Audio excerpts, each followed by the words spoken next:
"Get her out of my command tent." Admiral Jonathan Pierce didn't whisper it. He said it loud enough for every officer in the room to hear, loud enough to make sure there was no confusion about what he thought of the woman standing at his tactical map with a folder in her hand and 3 years of command experience behind her name. Lieutenant Commander Claire Morgan didn't move. She looked at him steadily and said, "Sir, you have 14 minutes before the Western Corridor collapses. You can remove me after that." 40 officers went absolutely silent. And the clock kept running. If you're new here, subscribe to the channel and follow this story all the way to the end and drop a comment telling me what city you're watching from. I want to see how far this story travels. The desert heat at Fort Raven Creek arrived before the sun did. By 430 hours, the first convoy of vehicles was already moving through the outer perimeter, headlights cutting through the darkness in long, slow columns. Support personnel were setting up communication arrays along the ridge. Drone operators were running their pre-exercise checks. Logistics teams were unloading crates with the mechanical efficiency of people who had done it 100 times and expected to do it 100 more. By 600, more than 5,000 soldiers were assembled across the simulation zone: infantry units, special operations teams, field intelligence personnel, logistics coordinators, and senior command staff representing nearly every branch of the military's rapid deployment network. Fort Raven Creek didn't host exercises like this often. When it did, careers were shaped by what happened inside those boundaries. Promotions moved faster, reputations solidified, and failures, if you were unlucky enough to have one, became the kind of stories that followed a person through the rest of their service. Admiral Jonathan Pierce understood that better than anyone. He arrived at the command tent at precisely 615, walking with the unhurried certainty of a man who had done this so many times that urgency itself had learned to wait for him. He was 61 years old, broad-shouldered, with a face that carried the kind of hard, compressed stillness that comes from spending decades in situations where showing fear meant putting other people in danger. His record was extraordinary by any measure: 31 years of active service, combat deployments across 4 different theaters of war, a tactical mind that had saved operations other commanders had already written off as lost. He didn't need to remind anyone of that. The room remembered on its own. "Good morning," he said, stepping into the command tent and dropping his gear on the table with a solid thud. "Let's make this clean." His senior staff moved immediately: Colonel Raymond Holt at the communications array, Major Denise Carver reviewing the logistics grid, Captain Leonard Voss at the tactical display. These were people who had worked with Pierce across multiple deployments. They didn't need instructions for the basics. They already knew what clean meant to him. Clean meant no surprises. Clean meant every unit in position on schedule. Clean meant the Western Defense Corridor, holding long enough to force the opposing force into the eastern approach, where his strongest assets were waiting. He had run variations of this strategy for 15 years. It had worked in desert conditions. It had worked in mountainous terrain. It had worked in urban simulation environments. He had refined it with each iteration, but a system interlocking, pressure-tested, built on decades of observation. He believed in it the way some men believe in physics. Not because he chose to, because experience had proven it correct. At 630, the final pre-exercise briefing began. The tent held approximately 40 officers, standing in a loose semicircle around the main tactical display. Pierce walked them through the plan methodically: the Western Defense Corridor as the primary holding position, the eastern approach as the intended kill zone, the communication relay points, the logistics chain, the contingency protocols if any single element fell behind schedule. He had delivered some version of this briefing more times than he could count. He knew where to pause for emphasis. He knew which officers needed reassurance and which ones needed to be pushed. He could read the room the way other people read documents. He was 3/4 through the briefing when the tent flap opened. Nobody announced her. She didn't knock, there was no door to knock on, but she also didn't stride in with the aggressive confidence of someone trying to make an entrance. She simply arrived, quietly, the way people arrive when they've learned that more quietly and effective than the alternative. Lieutenant Commander Claire Morgan was 29 years old, and she looked it. That was the first thing most people in the tent registered. Not her rank, not her folder of materials, not the tablet tucked under her arm. Her age, or more precisely, the gap between her age and the combined experience of everyone else in the room. She was assigned to the exercise as a liaison officer from the Strategic Adaptation Unit, a relatively new division focused on identifying systemic failures in real-time military operations. Most of the senior officers in the tent had heard of the unit in passing. Few of them could have told you what it actually did. Claire found a position along the left side of the tent, set her tablet down on a small auxiliary table, and opened her folder. She didn't interrupt the briefing. She didn't announce herself. She listened. He was finishing the section on the Western Defense Corridor when he noticed her looking at the tactical display with an expression he couldn't immediately categorize. It wasn't confusion. It wasn't boredom. It was the focused, slightly narrowed attention of someone who was calculating something. He filed it away and kept talking. When the briefing ended, the officers began checking communications, coordinating with their units, running final equipment confirmations. The tent thinned out quickly. Pierce moved to the main display to review the final positioning layout when he heard, from across the room, "Sir," he turned. Claire Morgan was standing beside the tactical map. She had her folder open in one hand. The other hand was hovering just above the display surface, not touching it, the gesture of someone who has something precise to say and is choosing their words carefully. "Lieutenant Commander," Pierce said. His tone was neutral. He didn't know her well enough yet for anything else. "I've been reviewing the Western Corridor positioning," she said. "I need to flag something. Go ahead." The communication relay at Checkpoint 7 is positioned on the assumption that the opposing force will approach from the southern access route. She paused. "But if they identify the elevation differential near the western ridge, they'll use the communication gap at that point to stage a coordinated push. The relay won't be able to compensate in time." Another pause. "The Western defense will fail. I estimate 14 minutes from initial contact." The tent went quiet in a specific way, not silent, because there were still sounds from outside, from equipment and movement and distant engines. But the particular human noise of conversation and shuffling and casual movement stopped. The officers who were still present turned, almost involuntarily, to look at her. Pierce looked at her too. He looked at her rank insignia, at her face, at the folder in her hand. He did this with the calm, unhurried assessment of a man who has had a great many people try to challenge him in a great many settings and has learned to take the measure of each one before responding. Then he smiled. It was not a warm smile. It was the smile of a man who has just been told something that strikes him as fundamentally confused. "You're telling me," he said slowly, "that my entire defense plan is wrong." "I'm telling you that the Western Corridor will fail within 14 minutes of initial contact," Claire said. "Yes, sir. How long have you been in command?" 3 years, sir." Pierce didn't laugh immediately. He let the number sit in the air for a moment, let it hang there for every officer in the room to hear, and then he laughed.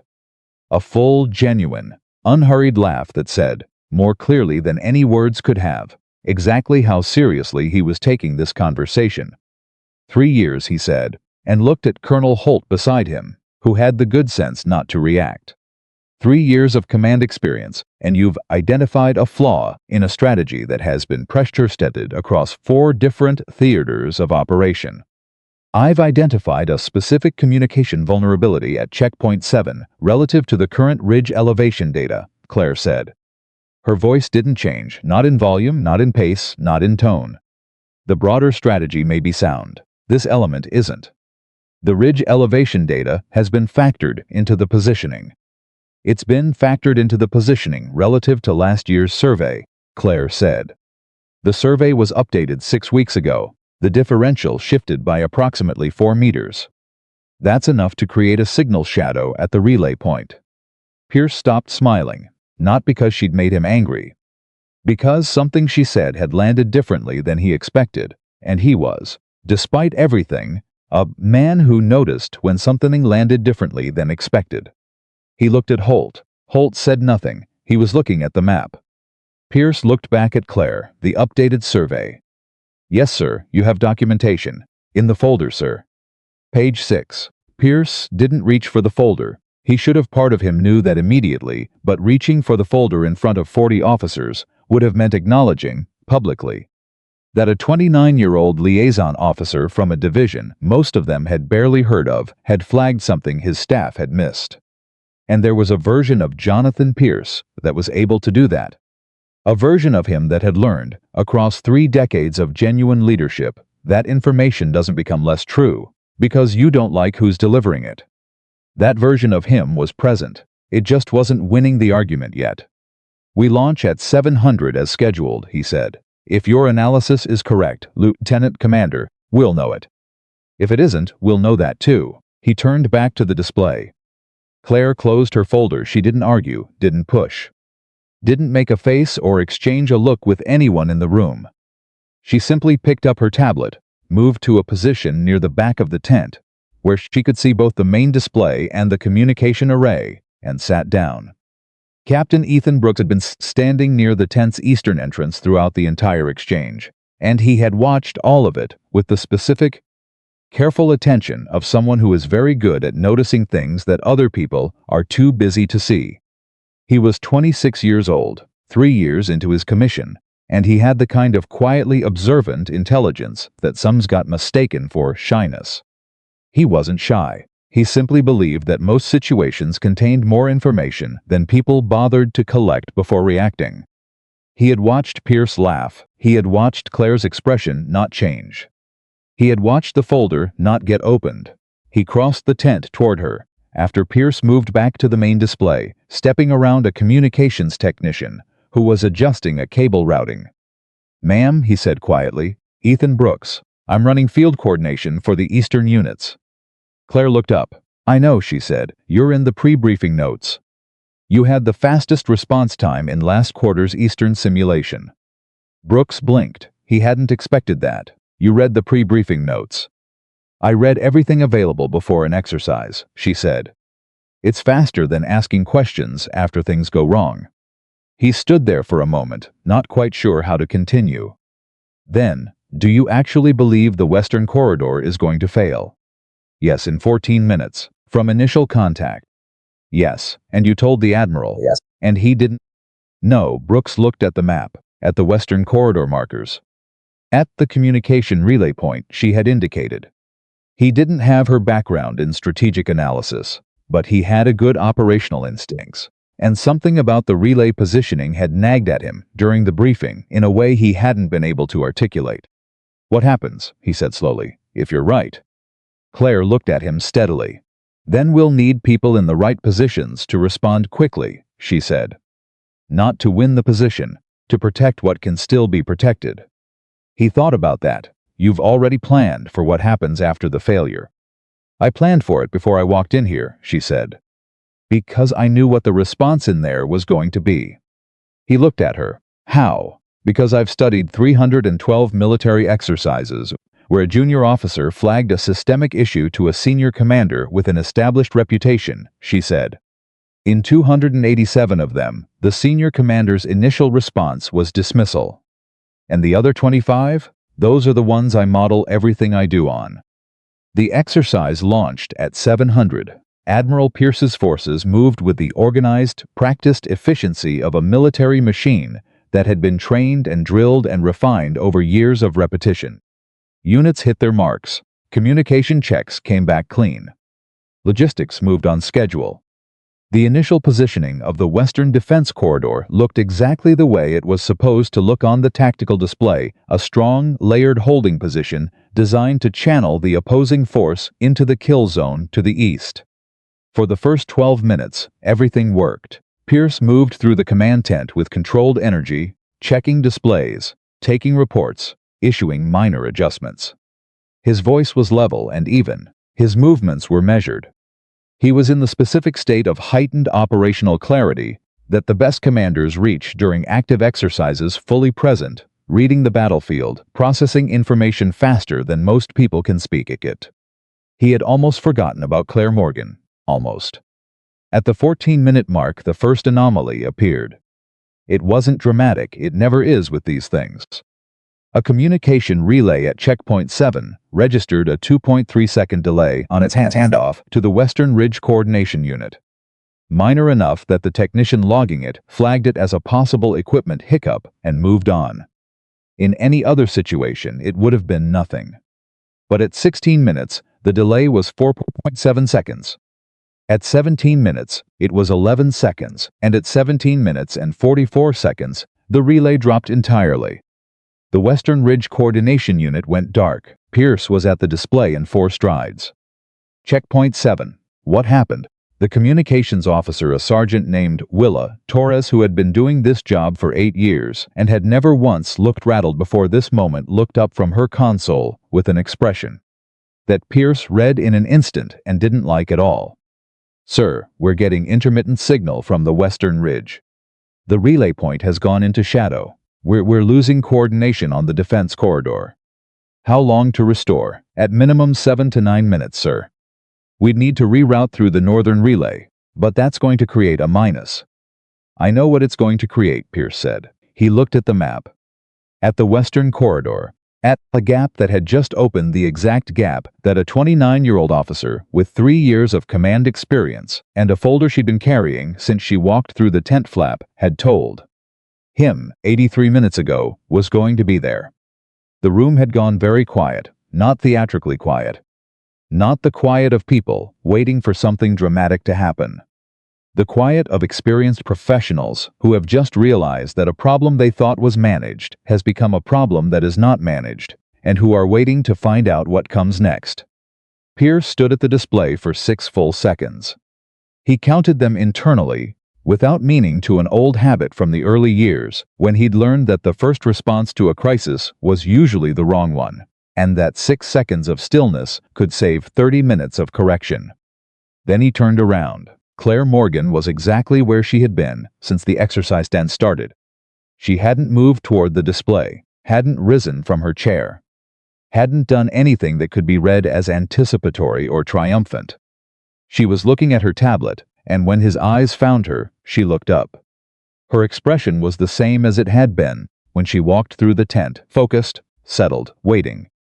He met her eyes across the room. Around them, officers were already beginning to move. Torres was rerouting through the northern relay. Holt was on a communication line with the western units. Voss was updating the tactical display. The room was controlled chaos, the kind of productive emergencies response that training produces. But Pierce wasn't looking at any of them. He was looking at Claire Morgan, and he was understanding, with the slow, uncomfortable clarity of a man who has rarely been wrong about anything important, that he had made a mistake. Not a catastrophic mistake, not a career-ending mistake. A leadership mistake, the specific, hard-to-forgive kind that happens when a person with genuine experience lets that experience become a reason to stop listening. He had dismissed her because she was 29, because she had 3 years in command, because the information she was delivering contradicted a plan he trusted.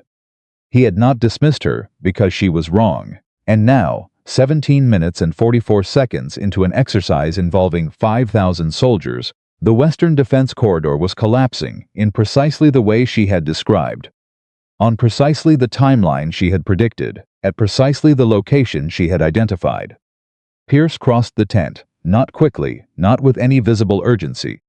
But he crossed it, and every officer in the room tracked his movement without appearing to, because senior commanders crossing tents during crises meant Ace was about to change.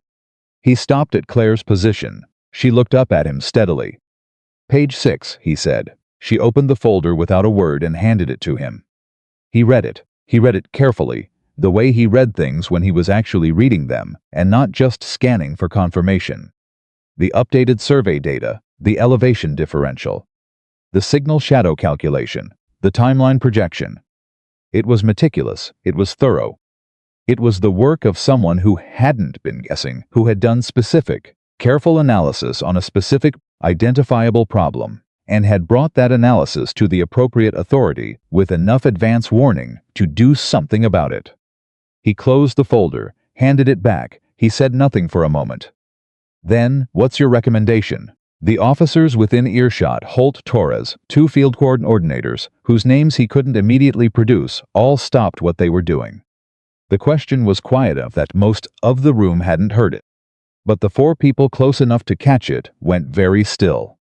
Because Admiral Jonathan Pierce did not ask junior officers for recommendations during active crises. In 31 years of command, he simply did not do that. Claire didn't hesitate, but she also didn't take over. She didn't pull the display toward her or start issuing orders. She asked a question: what information do we currently have from the Western units? Pierce looked at Torres. Torres pulled up the feed. We have signal from 2 of the 5 Western coordination points. Units 3 and 4 are still reporting. 1, 2, and 5 are in the shadow.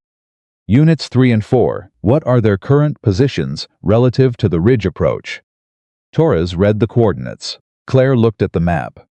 There's a secondary holding position 1,100 meters east of the ridge, Claire said. It's not ideal, but Units 3 and 4 can anchor there with what they have and create enough delay to cover the reroute. The reroute takes 7 minutes, Holt said, from across the room. The secondary position buys 9, Claire said. Maybe 10. You've been tracking the secondary position. I identified it as the contingency option when I read the updated survey data. Pierce looked at the map, at the positions, at the timeline. He looked at Holt. Holt said quietly, "It's a clean solution, sir." Pierce nodded once. He turned to Torres. "Get Units 3 and 4 on the line. We're moving them to the secondary holding position." He paused. "Tell them it's a tactical adjustment, not a retreat." "Yes, sir." He turned back to Claire. He didn't say anything for a moment. "Then, why didn't you push harder earlier?" She looked at him directly. "Because pushing harder wouldn't have worked," she said. "And I needed you to trust the solution when it mattered. You can't trust advice from someone you've already decided to dismiss." He was quiet. "I documented," she said. "I identified the contingency, and I waited." Outside the tent, the western ridge was still dark. The opposing force was already probing the gap, not fully committing yet, still testing, but moving in the way that experienced opposing forces move when they've found something that looks like an opening. 5,000 soldiers were watching the tactical feeds in the field, watching the display shift, watching the positions change, in ways that didn't match the plan they'd been briefed on that morning. Inside the tent, a 26-year-old field coordination captain named Ethan Brooks was standing at the eastern display, watching 2 dots representing Units 3 and 4 begin moving toward a secondary holding position that hadn't been in anyone's briefing notes. He didn't know whose idea it was. He would find out later. And when he did, he would think back to this moment, to the woman sitting at the auxiliary table, with a folder in her lap and a tablet in her hand, waiting, not with the forced patience of someone trying to look calm, but with the genuine, settled certainty of someone who understood, at a level most people take decades to reach, that being right too loudly at the wrong moment is sometimes the same as being wrong. The secondary holding position held. Units 3 and 4 anchored exactly where Claire said they could anchor, and they held for 9 minutes and 40 seconds, long enough for Torres to complete the reroute, long enough for the Western communication chain to come back online, long enough for the defense corridor to begin recovering from what had, 11 minutes ago, looked like a complete collapse. It wasn't a clean save. Parts of the Western position were permanently compromised by the time the reroute completed. The opposing force had exploited the gap enough to score points against Pierce's original plan. On the exercise scorecard, those points would be recorded. But the mission, the broader operational objective, held together. 5,000 soldiers watching the tactical displays in the field saw the position stabilize, saw the Western units recover, saw the operational map shift from crisis back toward something that resembled control. They didn't know, most of them, exactly what had happened inside the command tent. They knew the plan had fractured. They knew it had been repaired. They knew the repair had come from somewhere unexpected. Rumors spread the way they always do in large military exercises, fast and in every direction simultaneously. By the end of the first operational phase, the name Claire Morgan had moved through 3 different unit clusters, passed from sergeant to sergeant, from captain to captain. carried on the specific frequency of military gossip that runs underneath every large operation like groundwater. A rookie, she had told the Admiral the plan was wrong. He had laughed, and then the Western Corridor had gone dark in exactly 14 minutes. And then something had changed inside that tent. Nobody knew quite what, yet. But they were all about to find out. The secondary position held for 9 minutes and 40 seconds, and in military terms, that was the difference between a recoverable situation and a catastrophic one. But in human terms, in the terms of what was actually happening inside that command tent, between the people who had watched it unfold, 9 minutes and 40 seconds was enough time for every dynamic in the room to shift in ways that nobody had planned for and nobody was quite prepared to process. Admiral Pierce stood at the main display and watched the Western unit stabilize. He watched the communication chain come back online. He watched the operational map pull itself back from the edge of collapse with the careful, deliberate motion of something that had almost fallen and hadn't. His face showed nothing. That was training 31 years of it, the ability to keep your face still when your internal landscape is doing something considerably more complicated. Colonel Holt moved to his right side and said, very quietly, Western Corridor is back at 63% operational capacity. The opposing force scored against the gap, but they didn't break through. I know what they did, Pierce said. Yes, sir. A pause. Sir, the scorecard is going to reflect the corridor compromise. I know what the scorecard is going to reflect, Raymond. Holt was quiet for a moment. Then, even more carefully, the field units are asking for a status update. They're aware something happened with the Western communication chain. Pierce exhaled through his nose. Not a sigh, not quite, but the controlled release of breath that a man uses when he is deciding something and doesn't want anyone to see him deciding it. Tell them the corridor is stabilized and the operation continues as planned. And the modification to the holding position? Tell them it was a tactical adjustment in response to updated terrain data. Holt paused for one beat too long. Pierce looked at him. Say whatever you need to say, Raymond. Holt said, that is what happened, sir. Technically. Yes, sir. Pierce looked back at the display. Across the room, Claire Morgan had returned to her auxiliary table. She was reviewing her tablet, scrolling through something, her attention apparently completely absorbed by whatever she was reading. She had not looked at the main display since the situation resolved. Had not looked at Pierce, had not, as far as he could tell, done anything that could be interpreted as monitoring his reaction to what had just happened. He had expected, somewhere in the back of his mind, a different kind of person after a moment like that.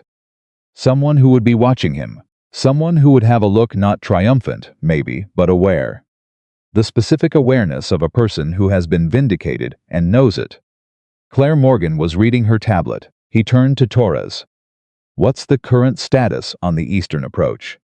Opposing force is holding at the staging zone, sir. They've committed resources to probing the western gap, but they haven't shifted their primary axis yet. Which means they're waiting to see if the gap reopens. That would be my read, sir. Pierce nodded. The eastern kill zone was still intact. His original plan, the core of it, the part that mattered most, was still viable. The Western Corridor compromise had given the opposing force a minor tactical advantage, but it hadn't changed the fundamental geometry of the operation. If he could close the gap permanently and hold the eastern approach, the exercise could still be won on his original terms. He pulled up the revised positioning data and started working. It took him approximately 90 seconds to realize that the problem was more complicated than he'd initially assessed. The Western Corridor, even at 63% operational capacity, was creating a drain on resources he had originally allocated to the eastern approach. 2 of his eastern anchor units were now partially committed to compensating for the western shortfall. The opposing force, whoever was running their command today, and Pierce had a good idea who it was, had almost certainly anticipated this. The probe at the western gap wasn't just an attempt to exploit the opening. It was a resource management strategy. It was making him spend assets he needed elsewhere. He pulled up the eastern allocation data and ran the numbers. Then he pulled them up again, because the first read had produced a conclusion he didn't immediately accept. The eastern kill zone was intact, but it was no longer strong enough to be decisive. If the opposing force committed their primary axis to the eastern approach at full strength, his remaining assets in that zone would hold for approximately 22 minutes before the pressure became unsustainable. 22 minutes was not long enough to force a resolution. It was long enough to produce a stalemate, which on the exercise scorecard would be recorded as a failure of offensive initiative, which was, operationally, almost as bad as losing outright. He stood at the display for a long moment. Then he made a decision he could count on one hand the number of times he had made in 31 years. He walked across the tent to Claire Morgan's auxiliary table. She looked up when he was still 4 steps away, as if she'd been tracking his approach without watching for it, some peripheral awareness that registered movement and intent simultaneously. He stopped in front of her. "The Eastern allocation," he said. It wasn't a question. Claire set the tablet down. "Yes, sir.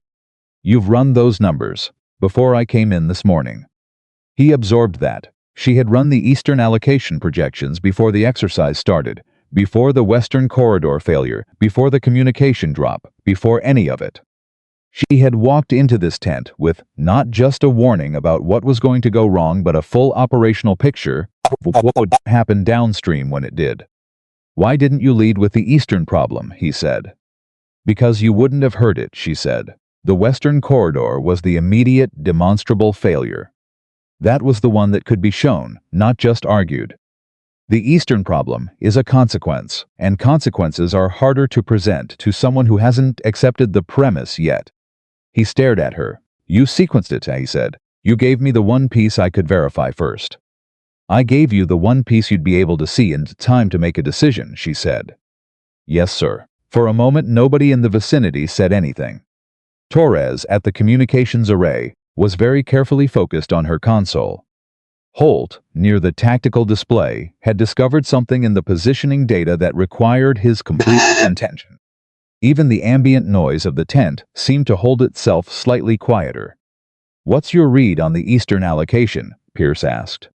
"You have 22 minutes at current commitment levels before the pressure in the Eastern zone becomes unsustainable," she said.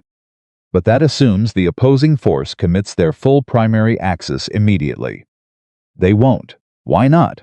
"Because they're watching your response to the Western situation," she said. "They're going to wait for you to overcommit to closing the Western gap before they move east. They want you to make a decision from fear instead of from position." Pierce was quiet for a moment. "You know who's running their command today?" "I've reviewed Colonel Diane Marsh's exercise history," Claire said. "She uses resource exhaustion as her primary offensive tool. She makes you spend assets on problems that aren't her real objective, and then she moves on the objective when you're stretched." Pierce looked at the display across the room, at the opposing force's position on the Eastern staging zone, at the probe units still active near the Western gap. "She's not trying to win the West," he said. "No, sir. She never was. The West was the mechanism. The East is the objective." Something moved across Pierce's face, not a concession, exactly, but the specific expression of a man who is recalculating something he thought was settled. He had known Diane Marsh for 20 years, had competed against her in 3 previous exercises, had won 2 of those and called the third a draw. He understood her thinking, or thought he did. But Claire had named it faster, and cleaner, and from a more complete analytical position than he'd been operating from, and that was not a small thing. "So I don't close the Western gap," he said slowly. It came out almost like a question. "You can't close it without the assets you need to hold the East," Claire said. "But you don't need to close it. You need to make Colonel Marsh believe you're trying to." Pierce looked at her for a long moment. Captain Ethan Brooks, from his position near the Eastern display, had tracked Pierce's movement across the tent and was now watching the conversation with the specific, focused attention he usually reserved for the moments in exercises that he knew, instinctively, were going to be the moments that mattered. He couldn't hear what they were saying. He could read the body language, Pierce's posture, which had changed in a way Brooks couldn't quite define, but could definitely feel. The slight forward lean, the stillness. He had seen Pierce talk to senior commanders during crises. He had never seen him stand like that. Brooks moved closer to the communications array, close enough to catch fragments. If Marsh believes you're committed Western recovery, she'll hold her primary axis at the staging zone until she thinks the gap is almost closed. Which gives us the window, 8 to 11 minutes. That's the real window, not the 22. Pierce turned to look at the main display again. Then back at Claire. You need to be at the main display for this, he said. It wasn't an invitation. It was the kind of statement that senior commanders make when they've made a decision and are informing relevant parties. Claire stood up. She carried the tablet and the folder. She crossed the room to the main display, and she stood at Pierce's left side, and nobody in the tent said anything about it, but everyone noticed, because in the hierarchical ecosystem of a military command structure, position at the main display during an active exercise communicated something very specific about whose analysis was being treated as operationally valid. Sergeant Torres noticed, Major Carver noticed, Captain Voss noticed, and Ethan Brooks, from the eastern display, noticed most of all. He watched Claire standing at the main display beside Admiral Pierce and thought about what she had said to him that morning, before the exercise started, when he'd asked how she'd known. Because I wasn't looking at the plan, she'd said. I was looking at the people trying to follow it. He thought about what that meant, specifically, in the context of what he was watching now, a 29-year-old officer, standing at the main display beside a 31-year veteran. Not because she had outranked him, or outmaneuvered him politically, or made him look bad in front of his peers, but because she had been right about something specific and demonstrable, and because the Admiral, who was whatever else he might be, genuinely interested in winning, had recognized that being right about the specific demonstrable thing meant she was probably worth listening to about the next thing. It was not a dramatic transformation. That was the part Brooks kept coming back to, later when he was trying to explain to people what had actually happened that day. It wasn't a movie moment. Pierce didn't apologize, didn't make a speech, didn't gather the senior officers and formally acknowledge that he'd been wrong. He just walked across the tent and asked her about the Eastern allocation. And she told him, and he listened, and they stood at the display together and started working on the next problem. The deception strategy took 11 minutes to construct and 4 minutes to implement. The core of it was elegant in the way that good operational thinking tends to be, not complicated, not elaborate, but built on an accurate read of what the opposing commander believed she was seeing. 3 Western units would conduct highly visible recovery operations at the gap point, moving with exactly the kind of urgent, resource-intensive activity that would register on the opposing force monitors as a command prioritizing the Western restoration. Meanwhile, 2 units that had been partially committed to Eastern compensation would quietly redeploy to reinforce the primary Eastern anchor positions. The key was timing. The redeployment had to happen inside the window between Marsh committing her secondary probes to monitoring the Western activity and realizing the Eastern reinforcement was already in place. That window, Claire estimated, was 6 minutes. 6 minutes is tight, Holt said. It's tight, Claire agreed. But the alternative is waiting for the Eastern zone to reach critical pressure, at which point we're reacting to her timeline instead of operating on ours. Holt looked at Pierce. Pierce said, "Do it." What happened in the next 40 minutes was the part of the exercise that would eventually become the part people talked about, not because it was flawless, because it wasn't, and not because it was dramatic in any externally visible way. Because most of the significant moments were internal to the command tent, but because it demonstrated something about the relationship between information and authority that the 5,000 soldiers observing the exercise would spend months processing. The deception worked. Not perfectly. Marsh was too good for perfectly, but it worked well enough. The opposing forces' primary axis committed to the Eastern approach 13 minutes later than Marsh's historical patterns suggested she would have moved, and those 13 minutes were the difference. By the time the Eastern pressure reached the level that Claire's projections had identified as critical, Pierce's reinforced anchor positions were fully established, and the operational geometry had shifted. The opposing force pushed hard, harder than the projections had anticipated in some sectors. A unit in the northeastern zone buckled under sustained pressure and required emergency reallocation. which meant Torres spent 12 minutes on continuous communications, managing a situation that had not been in anyone's plan. Voss at the tactical display was calling out position updates faster than his usual pace, his voice maintaining its professional flatness even as the density of information he was processing visibly climbed. And through all of it, Claire stood at the main display and watched. Not passively, she was working processing feeds, asking questions, flagging patterns. But the working had a specific quality to it that several of the officers in the tent noticed and later tried to describe. It wasn't the working of someone trying to prove something. It was the working of someone who simply needed to know what was happening, because knowing what was happening was how you could help.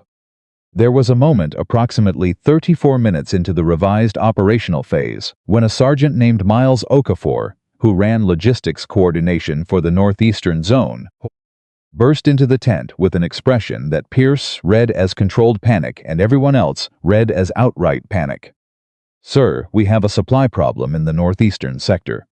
The secondary reallocation pulled our forward logistics unit 400 meters east of the designated support point. They're out of communication range for the northeastern anchor. We're looking at a supply gap that's going to hit in approximately 8 minutes. Pierce said. "Options," Okafor said. "I don't have a clean one, sir. Rerouting takes 12 minutes. I can try to push the logistics unit back west, but that's going to leave the eastern support point exposed." "What about the reserve logistics element?" Torres called from the communications array. "Where's the reserve positioned?" "Reserve was committed to the Western Deception operation," Okafor said. "They're in the middle of a visible recovery display." Everyone looked at the map. 8 minutes, no clean option. A supply gap in the northeastern sector that would hit a frontline unit during the most sustained period of opposing force pressure the exercise had produced. Then Claire said, without looking up from her tablet, "The logistics unit doesn't need to move west. The northeastern anchor unit needs to rotate their formation 12 degrees northwest." Everyone looked at her. 12 degrees northwest puts them inside the supply unit's current communication range, she continued.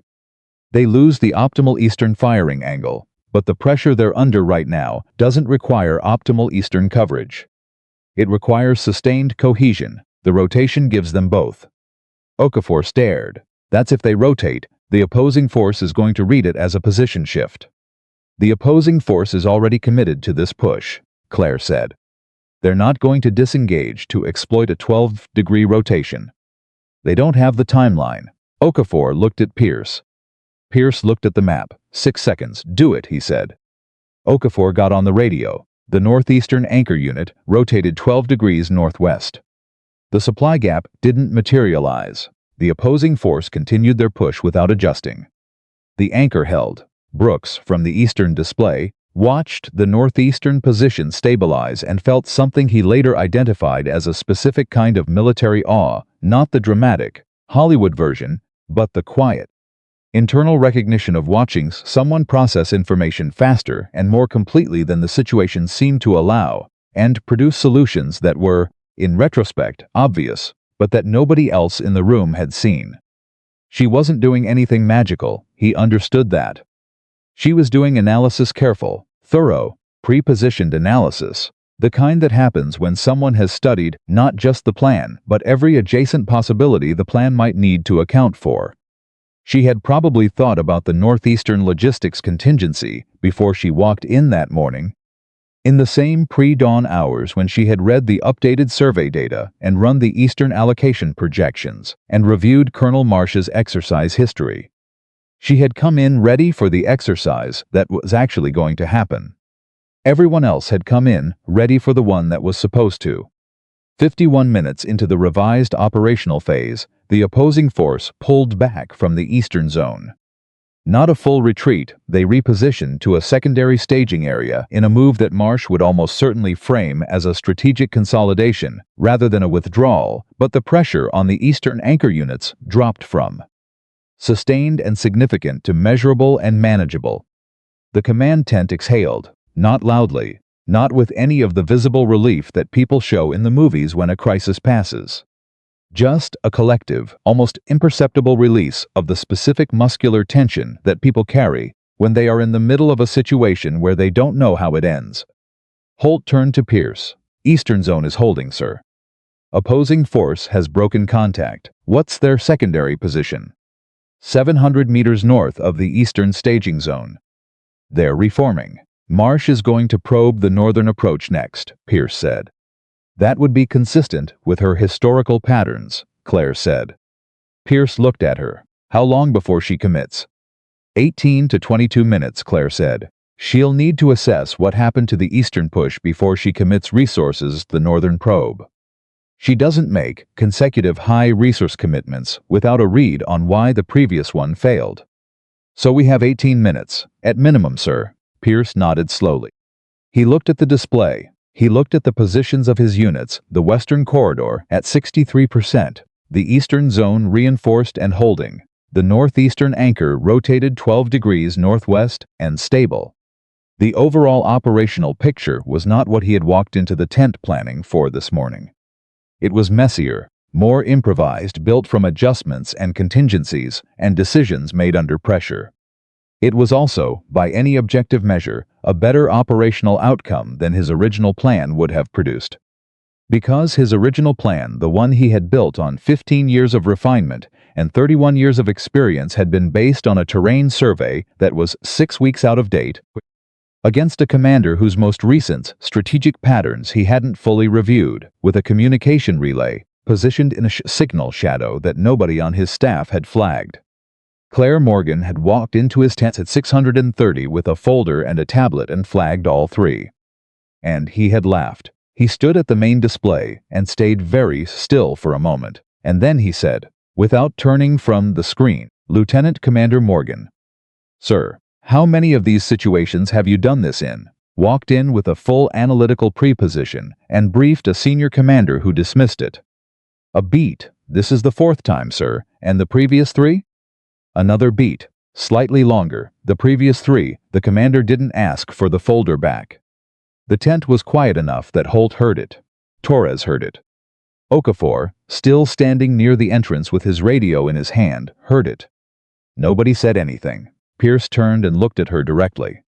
She met his eyes with the same steadiness she had maintained since 630, since the moment she had walked in and pointed at the map and told him the Western defense would fail in 14 minutes. Nothing performative, nothing calculated, just clear, level attention. "You waited for me to ask," he said. "Yes, sir, because pushing wouldn't have worked." "Because pushing would have made this about being right," she said. "And that would have made it harder for you to use the information when you needed it." He absorbed that. "That's a lot of faith to place in someone who laughed at you." She said, "It wasn't faith in you specifically, sir. It was understanding of the situation. You're a mission-oriented commander. When the mission required the information, you'd take it. The only variable was whether it was still available to take." Somewhere in the northeastern zone, Ethan Brooks was relaying the rotation confirmation back to the anchor unit and listening to the exercise feeds with one ear while his mind turned over what he was watching happen in the command tent. He was 26 years old and 3 years into his commission, and he had walked into Fort Raven Creek that morning expecting to run field coordination for the eastern units and go home with an exercise report and maybe a note in his personnel file.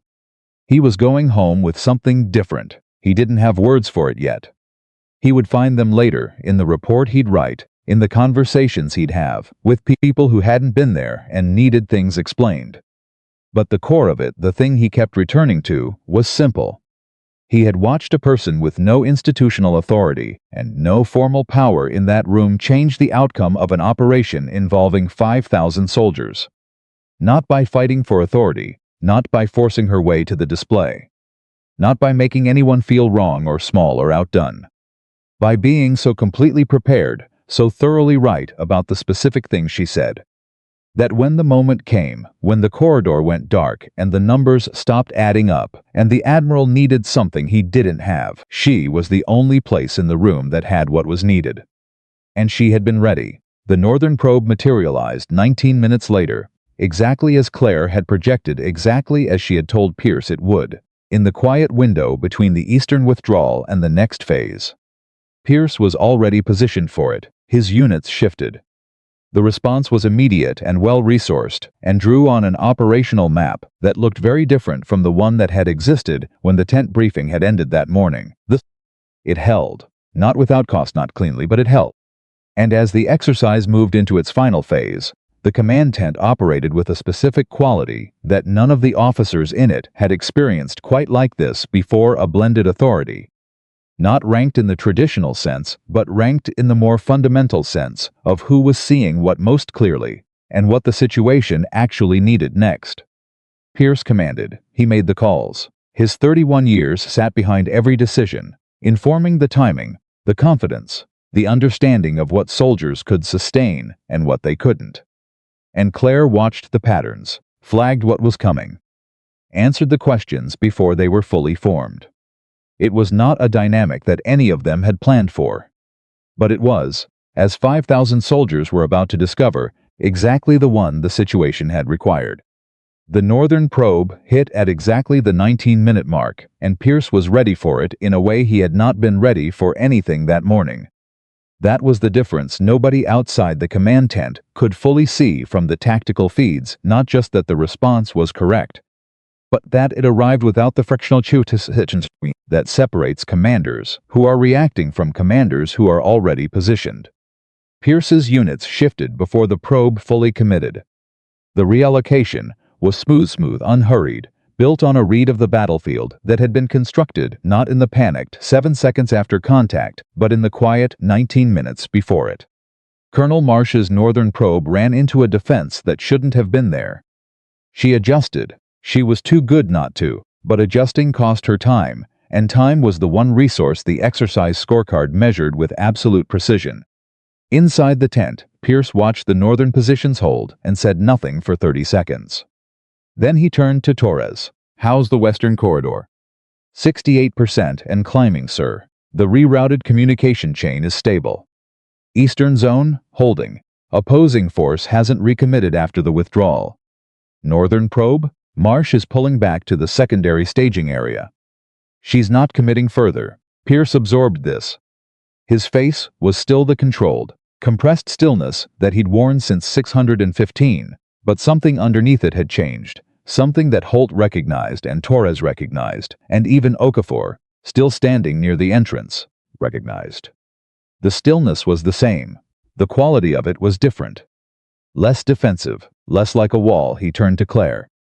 She's going to probe the northern flank twice more before she commits her reserve. It came out as a statement, but it was a question. Claire looked at the display. Once more, she said. She knows the second probe failed because of the repositioning. She'll try to identify whether it was a prepared response or an improvised one. If she concludes it was improvised, she'll commit the reserve to a sustained northern push. If she concludes it was prepared, she'll hold. How do we make her conclude it was prepared? We don't react to the next probe at all, Claire said. The tent went very quiet. Holt said carefully, we don't respond. We respond at 50% of normal allocation, and we do it slowly, Claire said. Prepared responses are measured. Improvised ones are fast. If we react at full speed and full resource, it looks like we're scrambling. If we react at half speed with precision, it looks like we expected it. Pierce stared at the display. 50% allocation on a northern probe is a risk, he said. If she commits more than projected, she won't, Claire said. Not on a probe. She's resource conscious. She's not going to burn her reserve on a read operation. Pierce looked at Holt. Holt looked at the numbers on the display. He was quiet for a moment, the specific quiet of a man running math in his head that he doesn't fully trust himself to run fast enough. Then, it's defensible, sir, if the probe is within projected parameters. And if it isn't? Pierce asked. Neither Holt nor Claire answered immediately. Then Claire said, if it exceeds parameters, we absorb the initial contact with what we have and call in the Eastern Reserve at full commitment. We lose the Eastern buffer, but we hold the Northern line. And the Eastern buffer is gone. Yes, sir. And if Marsh reads that we've committed the Eastern Reserve, she repositions her withdrawn Eastern force and hits us from two directions simultaneously. That's correct, sir. Pierce turned and looked at her directly. You're telling me to take a risk that if it goes wrong, puts us in a significantly worse position than we're in right now. I'm telling you, the risk is lower than it appears, Claire said. Because Marsh has already run 2 committed operations in the last 90 minutes, and neither of them achieved the result she projected. She's going to be conservative on this probe. She needs a read, not a win. She'll hold the reserve. The tent was waiting, not noisily. Everyone was doing something, checking feeds, monitoring communications, running logistics confirmations. But the doing had a specific quality to it that meant nobody was actually fully focused on what they appeared to be doing. They were focused on Pierce. He stood at the display for 11 seconds. 50% allocation, he said. Measured response. We hold the eastern buffer. Holt said, yes, sir. The second northern probe arrived 4 minutes later, and Pierce's response was exactly what Claire had described: measured, precise, unhurried. Half the normal allocation, deployed with a deliberate timing that read, on any external monitor, like a unit that had been expecting this. Marsh held her reserve. She probed for 6 minutes, registered the response pattern, and pulled back. In the command tent, Torres called out the withdrawal in a voice that was professionally flat, but carried a very specific frequency of relief that everyone present could hear. Northern probe is withdrawing, sir. Marsh is reconsolidating at the secondary staging area. Pierce didn't respond immediately. He was looking at Claire. She was looking at the display, tracking the withdrawal, her tablet in one hand and her folder still somehow, that folder, slightly more worn now from an hour and a half of being set down and picked up, in the other. She wasn't looking at him. She was watching the numbers. He said, quietly enough that only she and Holt could hear, "You knew she'd hold." "I assessed the probability at 83%, Claire said. "I don't know anything with certainty." 83%. "Yes, sir. And you presented it as a clear recommendation."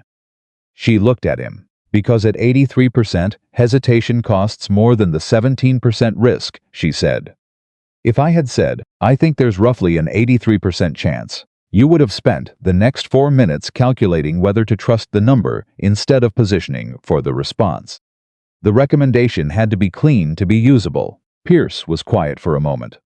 "You calibrated how you presented it based on how I would process the information." "I calibrated how I presented it based on what the situation needed you to do with it, sir." Holt, who had served with Pierce for 9 years and had watched him through 6 major exercises and 2 real-world deployments, did something he almost never did in a professional setting.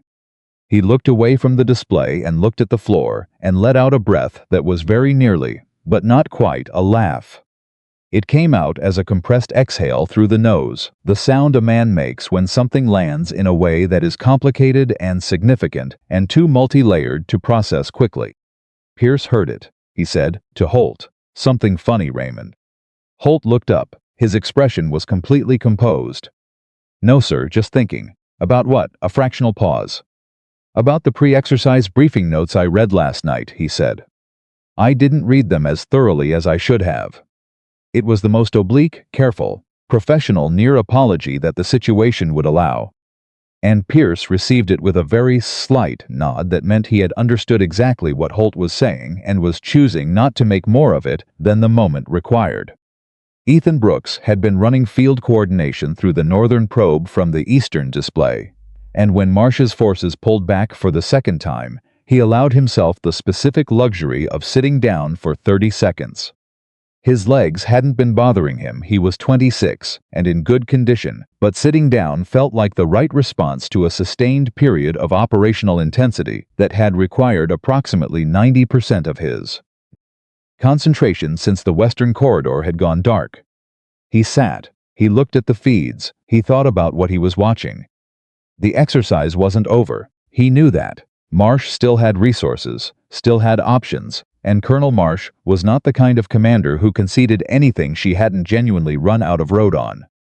She would regroup and come back. She would find something. But the something she found would hit a command structure that was operating in a fundamentally different way than it had been at 700. Brooks had watched a lot of exercises. He had watched command tents operate under pressure, watched senior officers make decisions, watched the way information moved or failed to move through military hierarchies during active operations. He understood the mechanics of it well enough to know what the mechanics normally looked like. What was happening in that tent was not the normal mechanics.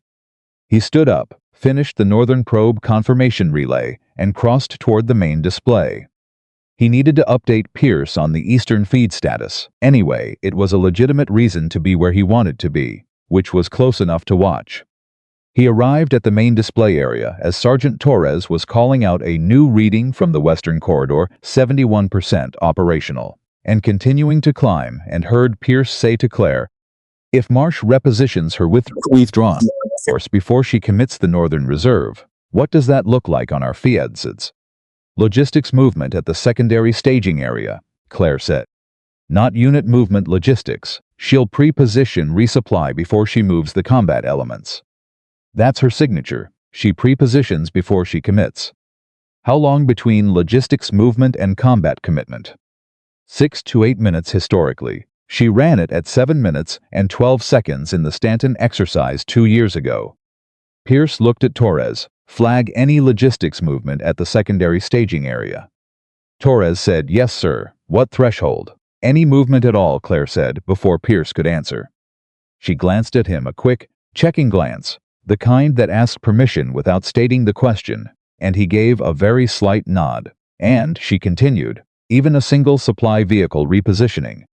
Marsh is methodical. She doesn't move support elements without a reason. Torres nodded. "Flagged." Brooks stopped at a respectful distance and watched Pierce and Claire stand at the display together. The quality of it, the specific way they were occupying the same space, the way information was moving between them had shifted again from what it had been an hour ago. An hour ago, Pierce had crossed the tent toward her with the careful, deliberate motion of a man making a decision he hadn't fully accepted yet. Now they were simply working together, which sounds simple and wasn't. Because the working together of two people who have spent the first portion of an operation in active opposition, with one of them laughing at the other, requires a specific kind of internal realignment that most people couldn't achieve in an afternoon, let alone an exercise. Pierce was achieving it. That was the part Brooks kept circling back to. Because it would have been easy, it would have been very human and very understandable for Pierce to use the information Claire was providing while holding on to the posture of a man who was tolerating a junior, officer's input rather than genuinely integrating it. A lot of commanders would have done exactly that. Taken the value, maintained the distance, preserved the hierarchy by treating Claire as an unusually useful resource, rather than as someone who was genuinely changing how he was seeing the battlefield. Pierce wasn't doing that. He was asking her questions before he'd fully formulated the answer he was looking for. He was listening to responses that contradicted his initial read and revising the read in real time, without performing the revision for anyone watching. He was doing the hardest thing that any experienced, successful, reputation-bearing person in any field can do. He was updating his model while the system it was modeling was still running. Brooks understood, watching it, that he was watching something he was going to be learning from for the rest of his career. He moved back to the Eastern display and stayed there and kept watching. 37 minutes after the second Northern probe withdrew, Torres called out, "Sir, I have logistics movement at the secondary staging area. Single supply vehicle, repositioning northwest. Consistent with pre-commitment positioning." The tent sharpened. Not visibly, there was no collective movement, no sudden noise, but the quality of a tenant in the room changed in the way it changes when people who have been waiting for something specific finally hear the signal they've been listening for. Pierce said, "Time." Torres checked. "Movement began 40 seconds ago, sir." Pierce looked at Claire. She said, 5 to 7 minutes to combat commitment. If she's moving northwest, she's setting up for a northern push, not a repositioned eastern strike. She concluded our northern response was prepared. She's going to commit the reserve to the north. Yes, sir. Full commitment? Most of it, Claire said. She's not going to hold a large reserve at this point. She's running out of clean options. She needs a result before the exercise timeline forces a scorecard assessment. Pierce turned to Holt. Eastern units pull the buffer and commit it north. Full reallocation. Holt was already moving to the communications array. Understood, sir. Torres, I want continuous updates on the logistics movement. Any deviation from northwest, I need to know in under 30 seconds. Yes, sir, Brooks. Pierce raised his voice slightly, directing it toward the eastern display. Brooks looked up immediately. Confirm eastern unit status and begin the reallocation relay. I need those units moving in 4 minutes. Yes, sir. Brooks was already on the line. The tent accelerated. It was the specific acceleration that happens when a command structure has a clear operational picture and a specific time window. When everyone knows what needs to happen and has enough information to do their piece of it without waiting for the next instruction. Okafor was on logistics coordination. Torres was on continuous monitoring. Holt was relaying the eastern reallocation. Voss was updating the tactical display in real time. And Pierce stood at the main display and watched, and Claire stood beside him and watched.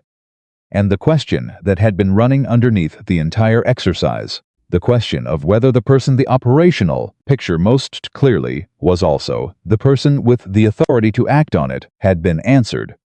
Not with a speech, or a concession, or a formal transfer of anything, but with the quiet practical fact that they were standing at the same display, making the same decisions. 5 minutes and 40 seconds after the logistics movement began, Marsh committed her reserve to the northern approach. She hit a defense that was waiting for her, not perfect. Not airtight. 3 of the redeployed eastern units arrived at their northern positions with less than a minute to spare, which was tighter than anyone in the tent found comfortable. And a logistics chain in the mid-northern zone buckled under the unexpected volume of unit movement, and had to be manually rerouted in real time by Okafor, who had the specific expression of a man ain't 8 things simultaneously, and aware that any one of them, being slightly wrong, would make all of them wrong. But it held. The northern defense held under full reserve commitment from one of the most tactically experienced opposing commanders in the exercise program. And it held not because Pierce's original plan had anticipated this moment. It hadn't. Couldn't have, but because a 29-year-old officer with a folder and a tablet had walked into a command tent at 630 and been laughed at and had stayed anyway. Had planned for the consequences of being right before anyone had accepted that she was right, had positioned every contingency 3 steps ahead of the situation it was designed for. The opposing force sustained the push for 14 minutes. Then, Marsh made the specific kind of decision that experienced commanders make when they recognize that a situation has run past the point of efficient return. She pulled back and reconsolidated, conserving what she had left for whatever remained of the exercise timeline. The command tent exhaled again, this time louder. Torres actually said, yes, under her breath, which was not a thing Sergeant Willa Torres did professionally, and nobody called her on it, because every other person in the room was doing the internal equivalent. Holt said, Northern defense is holding, sir. Opposing force is withdrawing. All western, eastern, and northern zones are stable. Pierce said nothing for a moment. Then he said, exercise status. We're 48 minutes from the formal assessment window, sir. Based on current positions and scorecard parameters, we're looking at a strong operational result. What does strong mean? It means, Holt said carefully, that the scorecard is going to reflect the Western Corridor compromise in the opening phase, but it's going to reflect successful adaptation and recovery across all subsequent phases. The operational outcome is positive, sir. Pierce absorbed this. The Western Corridor compromise. That was going on the scorecard. 14 minutes after the exercise began, the plan he had defended in that briefing had fractured in exactly the way he'd been told it would fracture. And that was going to be recorded and reviewed and assessed by people who had not been inside this tent for the last 2.5 hours. He had known that since the relay dropped. It had been sitting in the back of his mind through every subsequent decision, through every probe and reallocation and contingency resolution, the knowledge that this morning's exercise was going to produce a report that recorded, permanently, that an experienced commander's defense plan had failed in its opening phase. He had decided, somewhere in the 90 seconds between the relay dropping and asking Claire about the errant location, that the report was going to say what it said and that he would deal with it. That the mission required accurate decisions, not the decisions that would produce the cleanest report. He had made that decision faster than he'd have expected, and he hadn't revisited it once in the 2.5 hours since. He thought about that. "Lieutenant Commander Morgan," he said. "Sir, what's your formal role in this exercise?" "Liaison officer from the Strategic Adaptation Unit, sir." "Observation and analysis, no decision-making authority." "No, sir." He looked at her. "Every significant operational decision in the last 2 hours has incorporated your analysis." "Yes, sir. And none of those decisions are attributed to your role on the formal record." A pause. "That's correct, sir." He was quiet for a moment. "That's going to be addressed," he said. She looked at him steadily. "Sir, with respect, the decisions were yours. The analysis was mine." "That's the correct attribution. The analysis was load-bearing," he said. "The decisions don't exist in their current form without it." "That's true of every staff officer who contributes to an operational outcome," she said. "The analysis supports the decision. The command authority makes the decision." "That's the structure." "The structure," he said, "didn't serve this exercise well this morning." She said nothing for a moment. "Then no, sir, it didn't. Because the structure assumed that analysis only matters when the person delivering it has sufficient rank for the person receiving it to listen." Claire looked at him. She held his gaze directly, the way she had held it since 630, without calculation or performance. "Yes, sir. That's the failure mode I've observed in 312 exercises. And this one, and this one." Pierce turned back to the display.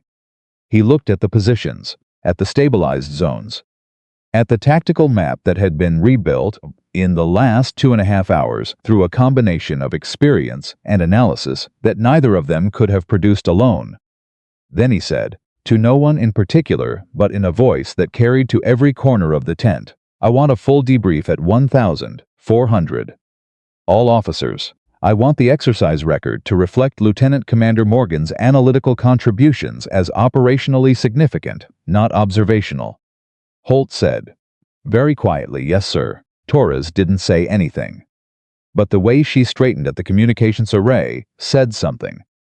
Okafor, near the entrance, nodded once at nobody in particular. And Ethan Brooks, from the eastern display, heard the instruction and felt something he would later describe in the report he wrote, in the conversations that followed, in the version of this story that he told for years after, as the specific physical sensation of watching on something important become permanent. The record was going to reflect it, not because Claire had fought for it, not because she had demanded attribution or made anyone feel the weight of what had been done. She had done the work, stayed at the table, answered every question with complete informations and zero performance. And the work had been so undeniably consequential that the admiral who had laughed at her 3 hours ago was now standing at the main display, issuing instructions to make sure it was documented. She hadn't made him do that. He had done it because it was right. And the difference between those two things, between being vindicated because you forced someone's hand and being acknowledged because someone chose to see clearly, was not a small difference. Brooks understood that. He was 26 years old, and 3 years into a commission that was going to span decades, and he understood, watching this, that he had just been given a lesson in what leadership actually looked like, not the version from manuals or training programs, or the speeches that senior commanders gave at the beginning of exercises, but the version that existed in the specific, unrepeatable moments when a person with power chose to use it accurately instead of comfortably. Pierce had chosen accurately. It had cost him something. The scorecard would record the Western Corridor Compromise. People who hadn't been here would read the record and see a plan that failed in its opening phase. They would form opinions based on what the numbers said. The people who had been here would know what the numbers didn't show. 5,000 soldiers, spread across Fort Raven Creek, watching the tactical feeds update in real time, seeing the positions stabilize zone by zone as the exercise moved toward its assessment window. They couldn't see inside the tent. Couldn't see what had shifted, or when, or why. They could see the outcome. The stabilized positions. The operational map that had been rebuilt from a fractured opening into something that held. They were already talking. The name was still moving through the unit clusters, not loudly, not as a formal thing, but in the way that names move through military environments when something has happened that people are trying to understand. Claire Morgan, the liaison officer, the one from the Strategic Adaptation Unit. The rookie the Admiral laughed at. Nobody outside that tent knew the full shape of it yet. But the full shape was coming. Because the 1,400 debrief was 41 minutes away. And Pierce instructed his staff to ensure the exercise record reflected something that most senior commanders in his position would have been very carefully relieved to leave unrecorded. And when 5,000 soldiers heard what had been decided, and how, and by whom, the conversation that had been running beneath the surface of this exercise since 630 was going to become something considerably louder. The 41 minutes between Pierce's instruction and the 1,400 debrief were the longest 41 minutes of Ethan Brooks's military career, and not because anything dramatic happened inside them. Nothing dramatic happened. That was almost the point.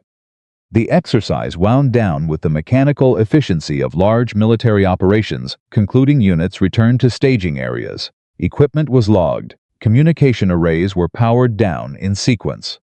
The tactical display in the command tent showed zone after zone going from active to standby. Torres completed her final feed confirmations and began filing the communication records. Okafor ran the logistics closeout with the same focused precision he'd used all morning, which was either professionalism or the specific numbness that sets in after a sustained period of high-intensity operational management. Pierce moved through the closeout with his usual controlled economy of motion. Checking, confirming, signing off, the things that needed doing got done. Nobody spoke to him about what had happened, beyond what the immediate task required, which was partly professional discipline and partly, Brooks suspected, the fact that nobody had quite worked out what to say. Claire Morgan packed her folder. She organized her tablet notes into an after-action file. She thanked Torres for the communication data access. She was professional and quiet and entirely contained, and she gave no indication that she was aware of the specific frequency of attention that the tent had been directing at her since Pierce's 1,400 instruction. Brooks watched her pack and thought about the folder. She'd carried it in at 630. She had opened it twice, once to show Pierce page 6, once to confirm the logistics movement projection. The rest of the time it had sat in her hand or on the auxiliary table, present but unreferenced, like a document that things she didn't need to look at because she already knew what was in it. He crossed toward her as the tent thinned. "Ma'am." She looked up. "Captain Brooks." "The debrief at 1400, he said. "You know what it's going to look like." "I have a general idea," she said. "There are going to be officers in that room who weren't in this tent," he said. "Who didn't see the exercise from inside the command position.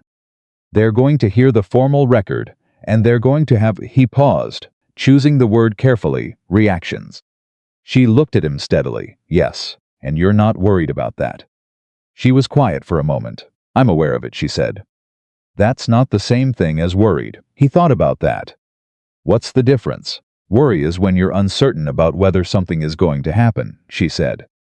"I know what's going to happen. Some of the reactions are going to be about the exercise. Some of them are going to be about me. The ones about the exercise are useful. The ones about me are noise. And you know how to tell the difference." "Usually," she said. "I've had practice." He nodded slowly. "Then can I ask you something?" "Go ahead." "The 3 previous times," he said. "The 3 exercises where you brought the analysis and the commander didn't take the folder. What happened?" Something moved across her face, not grief exactly, but the compressed, careful expression of a person accessing a memory they've processed thoroughly and still find uncomfortable. 2 of the exercises produced correctable outcomes, she said. The failures were absorbed within the operational window. The commanders filed accurate after-action reports. The analytical record was documented, and the 3rd?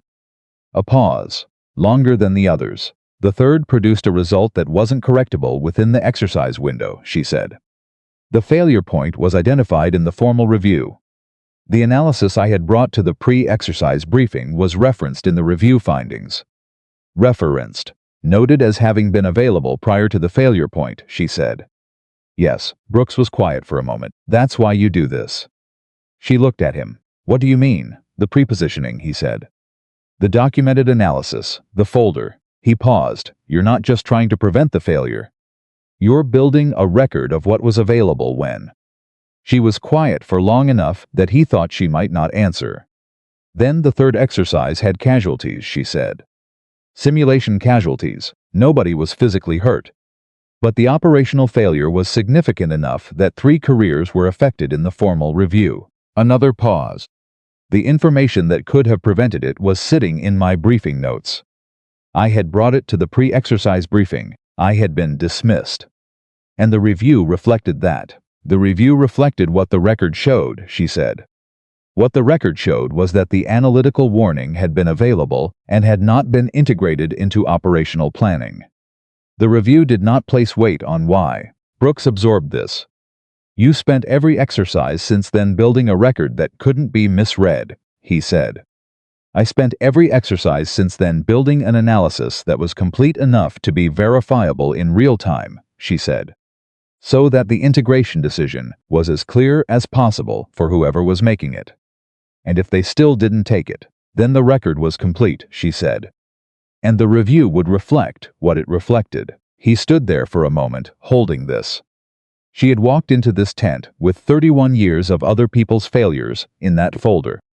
Not catastrophically, not vindictively, but with the specific, quiet determination of a person who has seen what happens when good information doesn't reach the right decision in time, and who has made it their professional purpose to close that gap not by changing what they know, but by changing how it can be used. Ma'am, he said finally, for what it's worth, I'm glad you stayed. She looked at him with the same steadiness she'd maintained all morning. So am I, Captain. The 1,400 debrief convened in the main assembly room of the Fort Raven Creek Operations Building, and it was the largest post-exercise debrief that Brooks had attended in 3 years of field coordination assignments. Approximately 60 officers, seated in tiered rows facing a presentation display and a podium. Most of them had been present for some portion of the exercise in various field positions. Some had been monitoring the tactical feeds from secondary observation posts. A handful, mostly senior officers from adjacent commands who had been invited as observers, had been watching from the Exercise Assessment Center, where the full operational picture was visible, but the internal dynamics of individual command tents were not. They knew the broad shape of what had happened. They knew the Western Corridor had compromised. They knew the subsequent phases had held. They knew the operational outcome was positive, with a recorded compromise in the opening phase. They did not know the internal shape of it. Pierce stood at the podium without notes. He did this at every debrief, stood without notes, spoke from operational memory, which was itself a kind of performance. A demonstration that the exercise had been processed fully enough that the account of it was simply what he remembered rather than what he'd written down. It usually produced a certain quality of attention in the room. People listened differently when they believed the person speaking had the whole thing in their head. At 6:30 this morning, Pierce said, a liaison officer from the Strategic Adaptation Unit walked into the command tent and identified a specific vulnerability in the Western Defense Corridor. The room was already quiet. Now it became a different kind of quiet. The vulnerability was based on updated terrain survey data that my staff had not incorporated into the exercise positioning, Pierce continued. It was accurate, it was specific, and I dismissed it. Nobody moved. The Western Corridor failed at 17 minutes and 44 seconds into the exercise at exactly the location and within 1 minute of the timeline that the liaison officer had projected. He paused. I want to be precise about what that means. It doesn't mean the liaison officer was lucky. It doesn't mean the failure was inevitable in some abstract sense. It means that specific, accurate, documentable analytical work was available to this command before the exercise began, and this command chose not to integrate it, and the operation paid the cost of that choice in the exercise's opening phase. A senior colonel in the third row, a man named Gerald Oates, whom Brooks recognized from the Assessment Center observer list, shifted in his seat. The shift was small, but the room was quiet enough that it registered. Pierce looked at him, not with hostility, with the patient, direct attention of a man who has decided to say something and is not going to be redirected by body language. The subsequent operational recovery, Pierce said, was built on a continuous integration of that same analytical work. Every major decision in the exercise's second and third phases incorporated analysis from Lieutenant Commander Claire Morgan of the Strategic Adaptation Unit. He let that sit for a moment. She held no decision-making authority. She issued no orders. She did not replace any element of the command structure.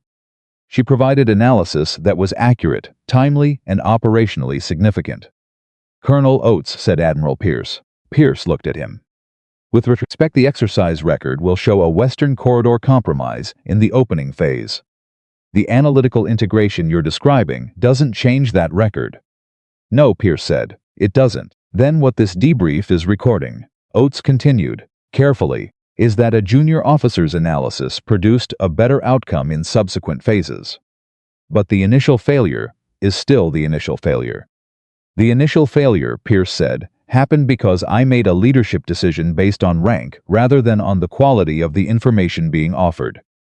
I am identifying that decision and its consequences in this debrief because failing to identify it would mean that the same decision gets made in the same circumstances by someone in this room, and next time it might not be a simulation." The room was very still. Oates said, "The structural hierarchy exists for reasons."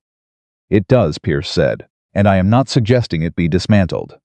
I am suggesting that the hierarchy failed to serve the mission this morning, and that I was the mechanism of that failure, and that the appropriate response to a mechanism failure is to examine the mechanism, not to accept the failure as the cost of the structure." Oates leaned back slightly. He was not a man who yielded ground. Easily Brooks could see that from 3 rows back, but he was also, apparently, a man who recognized when he was in a room where the authority gradient was not positioned in his favor. He said nothing further. Pierce looked back at the room. "Lieutenant Commander Morgan," he said, "please come forward." Claire was seated in the second row, on the aisle. She stood, moved to the front of the room, and stood at Pierce's left side. She had her folder with her. Of course she did. She looked out at 60 officers with the same expression she'd had in the command tent at 630, the same expression she'd maintained through every probe and reallocation and contingency resolution. Focused, settled, waiting. "I'm going to ask Lieutenant Commander Morgan to walk through the analytical framework she brought to this exercise," Pierce said. "Not as a debrief of what happened, but as a methodology discussion. Because what she did this morning is replicable, and it should be replicated." A colonel in the front row, a woman named Patricia Souza, who ran the Exercise Assessment Division, looked up from her notes. "Admiral Pierce, that's outside the standard debrief format." "Yes," Pierce said, "it is." Souza held his gaze for a moment. Then she made a small note and said, "Proceed." Claire opened her folder. She had 27 pages. Brooks counted from where he was sitting, watching her organize them with the same unhurried precision she'd brought to everything else. She spread them across the podium surface with a clear sense of order terrain data, communication analysis, opposing force historical review, contingency mapping, timeline projections. She didn't read from them. She used them the way a musician uses sheet music during a rehearsal, not because they needed to be read, but because showing the written work made the analysis visible to other people. "The analytical methodology I use is based on a simple premise," she said. Her voice in the larger room had the same quality it had in the tent level, clear, without excess. "Operational plans are built on assumptions. Every assumption creates a potential failure point if the assumption is wrong. Identifying the failure points before the operation begins gives the command structure more options than identifying them after." She walked through it methodically. The terrain survey differential. How she'd found it through routine data review of all updated geographic surveys in the exercise area, cross-referenced with the exercise positioning data that had been filed with the Logistics Division 6 weeks earlier. How she'd calculated the signal shadow, how she'd projected the timeline. The room listened. Not with uniform agreement. Brooks could see resistance in some faces, skepticism in others, the specific closed expression of people who are hearing something that challenges a framework they've invested years in and are not yet ready to examine. But even the resistant faces were listening, because the work was showing itself clearly enough that not listening required active effort. When she got to the opposing force analysis, the Marsh historical review, the resource exhaustion pattern, the probe sequencing, a major in the fourth row, named Douglas Park, raised his hand. "Lieutenant Commander," he said, "the behavioral analysis of the opposing commander." "That's not standard pre-exercise preparation." "No, sir," Claire said. "It's additional preparation." "How long did it take?" "The initial review was 3 hours," she said. "I refined it during the transit to Fort Raven Creek." "You did 3 hours of additional preparation," Park said. "On top of standard pre-exercise briefing." "Yes, sir." "For a liaison role, for the exercise," she said. "The liaison role was the assignment. The exercise was the mission." Park was quiet for a moment. Then he said, in a voice that had shifted from skeptical to something more honest, "Every failure point you identified was in publicly available data." "Yes, sir. Nothing classified, nothing proprietary. Updated survey data, communication positioning, historical exercise records. All available in the exercise briefing package and the division archives," she said. "Yes, sir, and nobody else had reviewed them." She didn't answer that directly. "I can only speak to my own review, sir," Park nodded slowly. He looked at the folder, at the 27 pages. He was calculating something. Brooks could see it, running some internal assessment of time and preparation, and what it would look like if those 27 pages had been sitting in his own briefing folder this morning and weren't. The room felt it. The specific, uncomfortable awareness of a group of professional people confronting the gap between what they had done and what had been possible to do. It was not a comfortable feeling. Pierce let it sit for a moment, let it work on the room, the way discomfort works when it's allowed to, which is more effectively than any argument. Then he said, "Lieutenant Commander Morgan, one more question." She looked at him. "In your experience, the 4 exercises, the 312 case studies, what is the single most common reason that available analytical work doesn't reach operational decision-making?" She was quiet for a moment, not because she didn't have the answer, because she was deciding how precisely to give it. "Proximity bias," she said. "Decision-makers weight the analysis of people they know, trust, or have worked with over time more heavily than analysis from unfamiliar sources, regardless of the quality of the work." She paused. The rank system formalizes this in a way that can be useful for rapid decision-making under pressure. But it can also systematically filter out accurate information from sources that the hierarchy hasn't yet validated. "The hierarchy validates people," Pierce said, "not information." "Yes, sir, that's the failure mode." The room absorbed this. Colonel Oates in the third row was very still. His expression was unreadable. His stillness had a specific quality, the stillness of a person who has heard something that they cannot immediately find a counter-argument for, and are deciding whether to try. He didn't try, Sousa made another note. Her expression had changed. From the beginning of the debrief, it had started with the polished neutrality of a division commander in a formal assessment setting, and had moved, gradually, toward something more genuinely engaged. After the debrief concluded, 40 minutes later, she caught Pierce in the corridor outside the assembly room. Brooks was close enough to hear it. He had ended up in the corridor through the natural compression of 60 people filing out of a room, and he wasn't trying to listen. But the corridor was narrow, and the conversation was not whispered. Sousa said, "I'm going to file a supplementary assessment with the exercise record." Pierce said, "I know. The Western Corridor Compromise is the headline on the standard report. The supplementary will carry the analytical integration and the debrief findings." "That's appropriate." She paused. "Jonathan, the supplementary isn't going to be comfortable reading for people who weren't here." "Patricia, I'm aware. Your record," he said, "is going to reflect that an experienced commander made a poor decision at 630 and a series of better decisions between 748 and 1,320.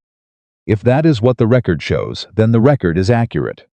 Sousa was quiet for a moment. Then, "You know what the Strategic Adaptation Unit actually does, what their real operational mandate is?" Pierce looked at her. "They've been documenting exactly this failure mode for 4 years, she said. "The hierarchy validation problem. across exercises, across real deployments, across decision-making environments. They've been building a dataset of instances where available analytical work failed to reach operational command because of proximity bias. Pierce was very still. "How large is the dataset?" he said. As of last quarter, Souza said, 312 documented cases. The number landed with the weight of something that had been in the background of the entire day and had just arrived at the front. 312 cases. The number Claire had given Brooks that morning, before the exercise began, when he'd asked how she knew. "Because I've studied 312 military exercises where a junior officer flagged a specific issue to a senior commander with an established reputation." She hadn't been describing a general observation. She had been describing her own dataset. She was not just a liaison officer assigned to this exercise. She was one of the primary analysts building the most comprehensive documentation of military decision-making failure modes that the Strategic Adaptation Unit had ever compiled. And today's exercise, this morning's command tent, the folder, the dismissal, the 748 corridor claps, the subsequent integration, the debrief was going into that dataset. With Pierce's name on it, Pierce stood in the corridor and processed this for a long moment. Then he said she wasn't here to support the exercise. She was here to observe the exercise, Souza said. The support was a secondary outcome. She was documenting me. She was documenting the pattern, Souza said carefully. You were the pattern's host this morning. Another silence. Then Pierce said very quietly, and the recommendation she made. To integrate the analytical work, to build the record. That was also part of the documentation. The documentation shows what happens when the integration occurs versus when it doesn't, Souza said. This morning produced both data points. The opening phase is the non-integration case. Everything after 748 is the integration case. Pierce looked at the corridor wall for a moment. Then he looked back at Souza. Where is she right now? I believe she's in the data review room, Souza said. Filing her exercise documentation, he nodded once. He moved down the corridor. Brooks, who had been standing close enough to hear all of it, did not move for a moment after Pierce had gone. He stood in the thinning corridor crowd and thought about the folder and the tablet and the 312 cases and a woman who had walked into a command tent at 630 and been laughed at by an admiral in front of 40 officers. Who had known she would be laughed at? Who had planned for every consequence of being right before anyone had accepted that she was right? Who had stayed anyway? Not because she was brave in the way that people usually mean when they say brave, not with adrenaline or defiance or any outward display of standing her ground, but because she understood the data set. Because she had seen, in 312 documented cases, what happened when the information didn't reach the decision and what happened when it did, and she had made it her professional purpose to build the conditions where it could. She had been building those conditions in this exercise since before the exercise began. And Pierce was walking down a corridor right now to find her, and whatever happened in that conversation was going to produce a data point too, because everything that happened today was producing data, had been producing data since 630, and the dataset was the point, and the dataset was going to change something. Brooks didn't know yet what it was going to change. But he understood, standing in that corridor, that he was going to be watching it. Pierce found Claire in the data review room, which was a smaller space off the main operations corridor, with 2 workstations and a printer and the specific quality of institutional quiet that rooms acquire when they're used for focused individual work. She was at the left workstation, her tablet connected to the secure exercise network, her folder open beside her. She was typing. She heard him come in but didn't immediately look up. Finished the sentence she was on, then looked up. Pierce stood at the door for a moment. Colonel Souza told me about the dataset, he said. Claire held his gaze. She didn't look alarmed, or caught, or anything that would suggest the conversation was going somewhere she hadn't considered. She looked like a person who has been expecting a specific conversation, and is simply registering that it has arrived. Yes, sir, she said. 312 documented cases. 313 as of today, she said. He absorbed that, walked into the room, sat down at the right workstation, turning the chair to face her. You were documenting me this morning. I was documenting the command structure's response to available analytical information, she said. You were the senior decision maker. Yes. You knew before you walked in how I was going to respond. I assessed the probability, she said, based on your profile, your exercise history, your documented response patterns in prior assessments. I assessed initial dismissal as the most likely first response. And you came anyway. I come anyway, she said, every time. Because the data point from a case where the commander integrates the analysis is more valuable than a clean exercise record. And the only way to get the integration case is to bring the analysis and stay at the table. Pierce leaned back slightly. What happens to the dataset, he said. It goes to the Strategic Adaptation Unit's annual findings report, she said, which goes to the Joint Chiefs Advisory Council, which informs structural recommendations for command communication protocols. This exercise will be cited, she said. Both data points, the non-integration case and the integration case. With full identification, she looked at him steadily. The exercise record is not anonymized, sir. The supplementary assessment that Colonel Souza files will carry the standard identification.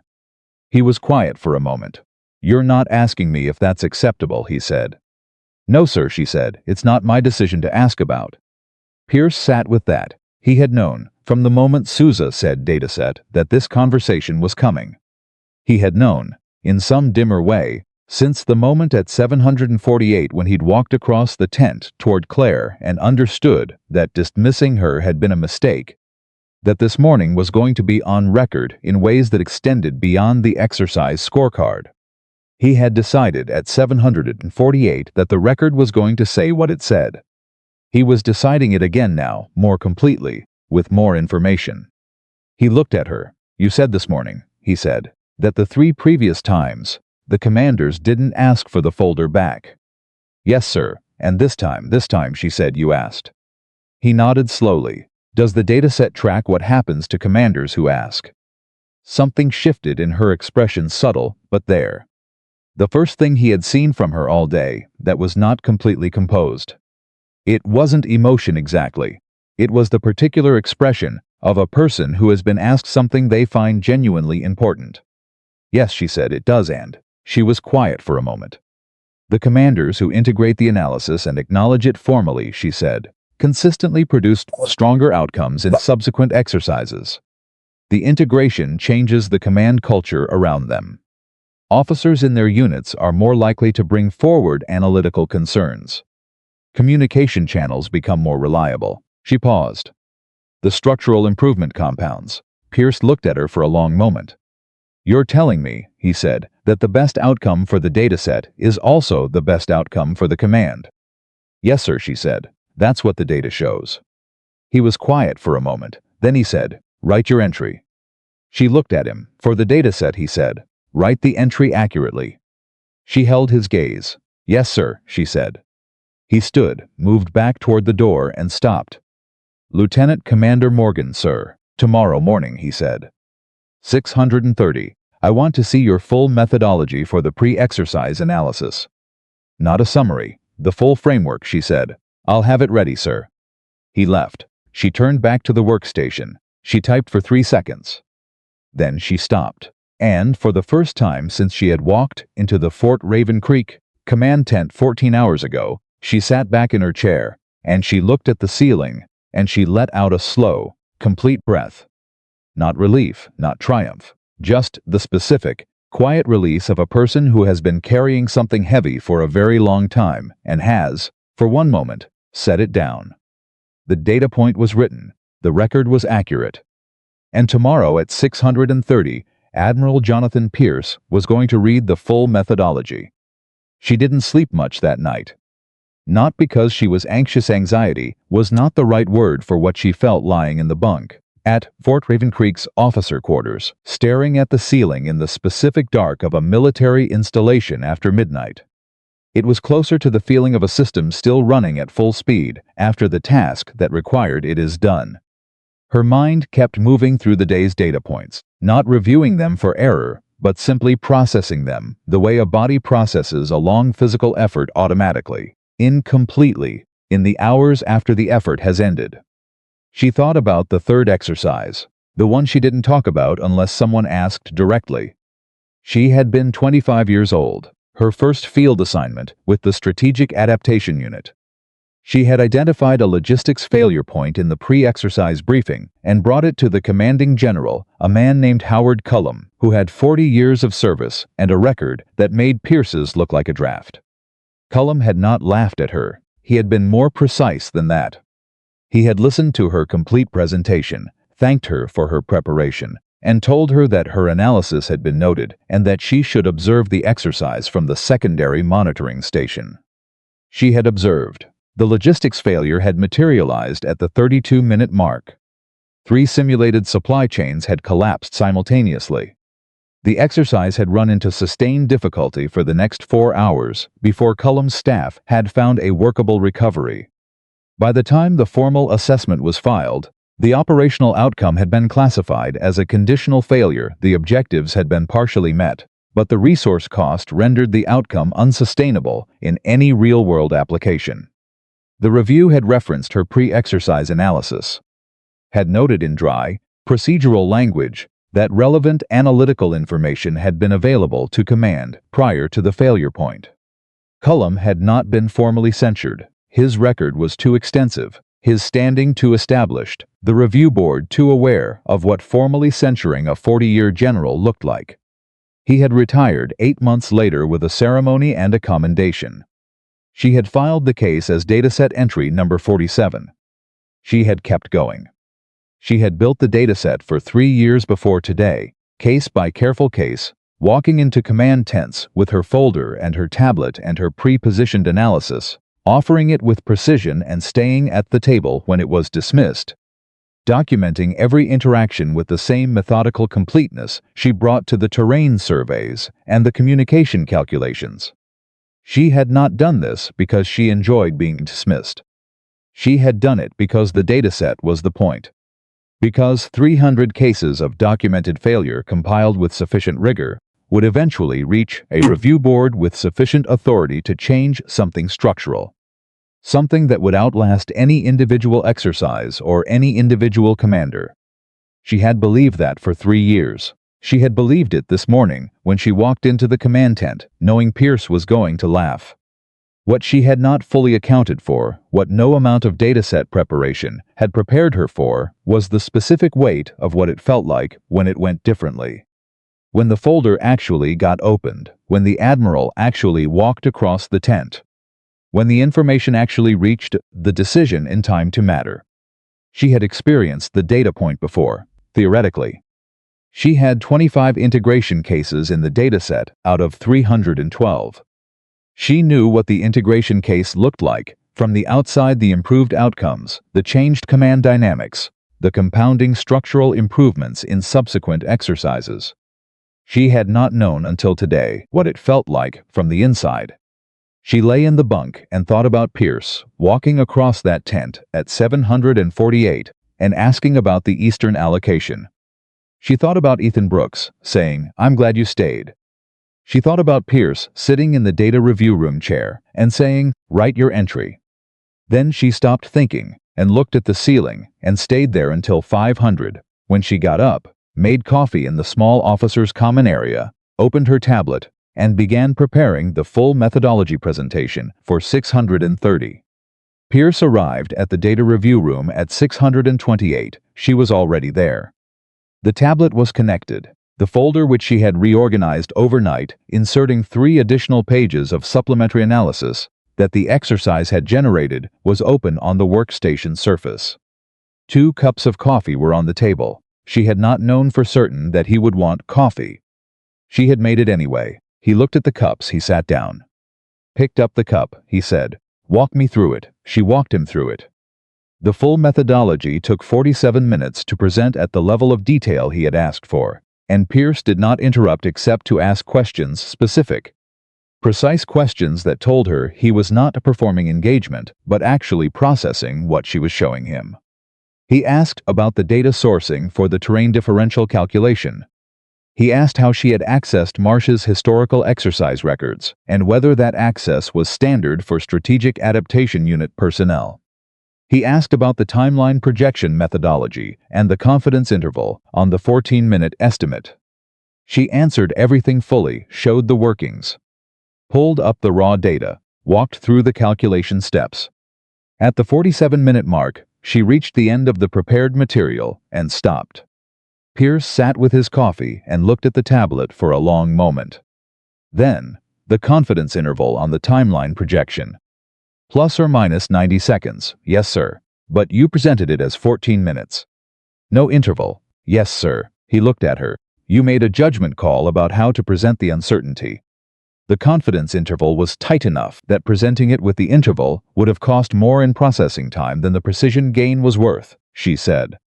A commander hearing 12.5 to 15.5 minutes runs a different calculation than a commander hearing 14 minutes. The second number is actionable. The first invites debate about the range. He nodded slowly. You made the analytical decision, and then made a communication decision about the analytical decision. I make both decisions every time, she said. The analysis is only useful if it can be used. If the communication makes it unusable, the analysis fails. And that's also in the dataset. Yes, sir. Communication framing is a significant variable in integration outcomes. Cases where the analytical finding was presented with full uncertainty quantification showed lower integration rate than cases where the finding was presented with a clear operational conclusion. Even though the uncertain version is more technically accurate. Technically accurate information that produces decision paralysis has the same operational value as wrong information, she said. Which is none. Pierce was quiet for a moment. Then he said, who else knows this? In the broader command structure. Who else has seen the dataset? The Strategic Adaptation Unit's annual findings go to the Joint Chiefs Advisory Council, she said. The findings are read. The recommendations are noted. Structural change at that level moves slowly. How slowly? She was quiet for a moment. The first formal recommendation for revised communication protocol training was filed 2 years ago, she said. It's currently in the third review cycle. Third review cycle, he said. Yes, sir. He set down the coffee cup. Who reviews it? A standing committee of the Advisory Council, she said. Predominantly senior commanders. The same rank profile that the dataset documents as the primary source of the integration failure. Pierce looked at her. The people who need to change the structure are the people who benefit most from the structure as it exists, he said. Yes, sir. That's the systemic challenge. He was quiet for a long time.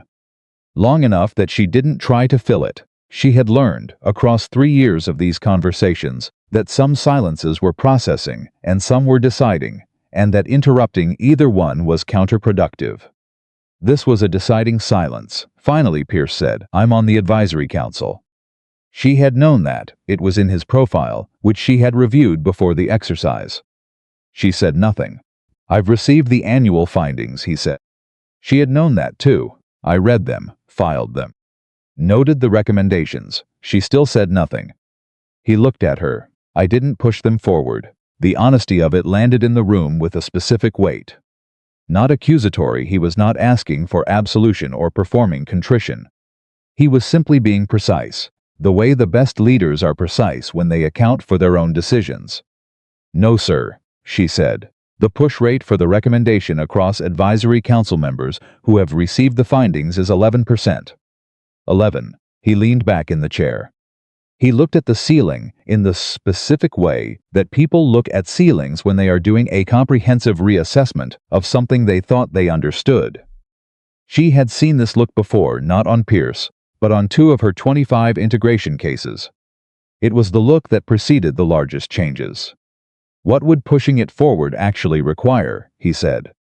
She had prepared for this question. Not because she'd known he would ask it. The probability of reaching this conversation at all had been, honestly, lower than she'd have given any other outcome when she walked into the command tent yesterday morning. But she had prepared for it because preparation was what she did, and because some of the 25 integration cases had produced this question, and the cases where she'd had a ready answer had produced better follow-through. She turned to the supplementary pages in the folder. Page 24. She handed it to him. He took it without comment and read it. It was 3 pages. A structured proposal for elevating the third review cycle recommendation to a formal directive, with a specific process for doing it through existing advisory council authority. The proposal identified who needed to co-sign, what documentation was required, what the formal objections would likely be, and how to address them, and a realistic timeline for structural implementation if the process moved without significant obstruction. She had written it last night, between 100 and 430. Pierce read all 3 pages. Then he said, "You wrote this last night?" "Yes, sir, before this conversation." "Yes, sir." "Before you knew I was going to ask," she said. "I prepared for the possibility that you would ask. You asked in 2 of my previous integration cases." He set the pages down carefully. He looked at her with something she hadn't seen from him before, not the evaluative assessment he'd been running since the command tent, not the controlled processing of new information, but something more direct. Something that was almost personal. "Lieutenant Commander Morgan," he said. "How long have you been doing this? Building the dataset?" "Carrying this," he said, "preparing for every possible outcome of every conversation. Documenting the dismissals. Writing proposals in the middle of the night for questions that might not get asked." How long? She held his gaze. "Since case 47, she said. He didn't know the number, but he understood from her tone what the number meant. "The exercise that produced casualties," he said. "Simulation casualties," she said. "Yes, sir. How old were you?" 25. He was quiet for a moment. "And you've done this alone," he said. "The whole dataset." 3 years. Walking into command tents and being dismissed and documenting it and walking into the next one. "The Strategic Adaptation Unit has 14 analysts," she said. "The methodology is shared across the unit, but this exercise was yours." "Yes, sir, and the 46 cases before case 47. "The unit assigns cases based on command profile match," she said. "My analytical background matched the profile for higher resistance environments." "Higher resistance," he said. "Commanders more likely to dismiss." "Yes, sir." He was very still. "They assigned you to the hard cases," he said. She said, evenly, "I requested the hard cases, sir." That landed. He looked at her for a long moment, long enough that she registered it, which was unusual, because she had spent 3 years making herself very good at not registering the quality of the attention she received in these rooms. But something in the way he was looking at her was different from the evaluation of the day before, different from the professional assessment that had characterized the entire exercise interaction. He was seeing her, not the analyst, not the methodology. Her. "Why?" he said. "Because the hard cases are where the dataset has the most value," she said. "The integration cases in easy environments where the commander is already inclined to listen, those are important, but they're not the critical data. The critical data is what happens when a high-resistance commander encounters a high-quality analytical finding under real, operational pressure. That's the case that changes the structural recommendations. Because if the recommendation works for the hard case, it works everywhere," she said. "Yes, sir." He picked up the 3 pages again. Looked at page 25. "Co-signatures," he said. "You need 3 advisory council members, at minimum. 5 strengthens the proposal significantly. I know 2 people on the council who will move on this without much persuasion," he said. "1 more who will move if the framing is right." She was very still. "And the other 2? "The other 2, he said, "are going to read the case record from yesterday's exercise before I talk to them." She understood what he was saying. He was going to use yesterday as evidence. His own exercise, his own recorded failure in the opening phase, and the documented recovery that followed. He was going to take the most professionally vulnerable data point in the case record and use it as the argument. "Sir," she said carefully, "that approach carries personal risk for your record." "My record," he said, "already carries yesterday. How I use yesterday is the only part I still control." She said nothing for a moment. Then, "The proposal on page 26 outlines a communication approach for resistant advisory council members. It addresses the most common objections in sequence." He turned to page 26. He read it. "You anticipated their objections," he said. "I've been documenting the objections for 3 years," she said. "They follow consistent patterns." He almost smiled. It was the closest thing to a smile she had seen from him since the one he'd directed at her in the command tent at 630, but this one was entirely different in its quality, not dismissive, not amused at her expense. Something more complicated. 313 cases, he said. And you're still doing this. 313 cases, she said, and the structural recommendation is still in the third review cycle. Not for long, he said. The words were quiet. Not dramatic, not performative. He said them the way people say things when they've made a decision that is entirely settled and requires no further emphasis. She heard them clearly. She said, "No, sir, not for long." Pierce left the data review room at 743 with the 3-page proposal in his hand. He walked directly to Colonel Souza's office, which was 4 doors down the corridor, and knocked. Souza called him in. He stayed for 22 minutes. Brooks found out about the meeting 2 hours later from Torres, who had heard it from Holt, who had been in the corridor when Pierce emerged from Souza's office and had seen the expression on his face, the specific, forward-leaning purposefulness of a man who has converted a decision into a plan. Brooks was in the field coordination room filing his exercise reports when Torres told him, and he put down his pen and sat back in his chair and thought about yesterday morning. About the command tent at 630, about an admiral laughing. He thought about how much had happened since then. He finished his exercise report. In the section for additional observations, a section he had never used extensively before, he wrote 4 paragraphs about what he had witnessed in the command tent, in the debrief, and in the corridor after the debrief. He wrote it carefully, in the specific language of a military report that is meant to be read by people who were not present. He cited specific moments, specific decisions, specific exchanges. He submitted it to Holt for review. Holt read it the same afternoon. Called Brooks into his office. "This is detailed," Holt said. "Yes, sir. You were paying close attention." "Yes, sir." Holt set the report down on his desk. He looked at it for a moment. "Then, I'm going to attach this to the supplementary assessment." Brooks nodded. "Colonel Souza is going to see it," Holt said. "Admiral Pierce is going to see it, I know, sir." "You're a captain with 3 years in commission," Holt said. "You understand what it means to file a supplementary observation this detailed about a command-level exercise." "I understand it means the record is more complete, sir," Brooks said. Holt looked at him for a long moment. Then he said, "The Admiral read your pre-exercise performance profile this morning. Your response time from last quarter's Eastern simulation." Brooks was quiet. He recognized it when Lieutenant Commander Morgan referenced it in the command tent, Holt said. "He asked me about it this morning." "What did you tell him, sir?" "I told him what's in your file," Holt said, "which is that you're one of the most operationally observant field coordination officers I've worked with." A pause. "He'd like to speak with you this afternoon." Brooks said, "Yes, sir." He met Pierce at 1500 in a small conference room off the main operations corridor. Pierce was alone. He had the 3-page proposal on the table in front of him, and he had a second document, a transfer request form, which was the specific paperwork used when a commanding officer wishes to request a personnel assignment change.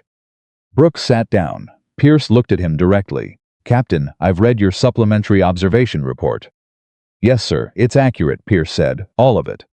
"I tried to make it accurate, sir." "You noted something in the 4th paragraph," Pierce said, "about the quality of the command tent during the recovery phase.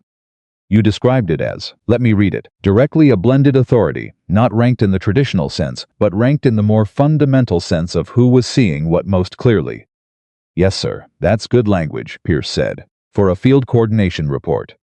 "Thank you, sir." Pierce set the report down, folded his hands on the table.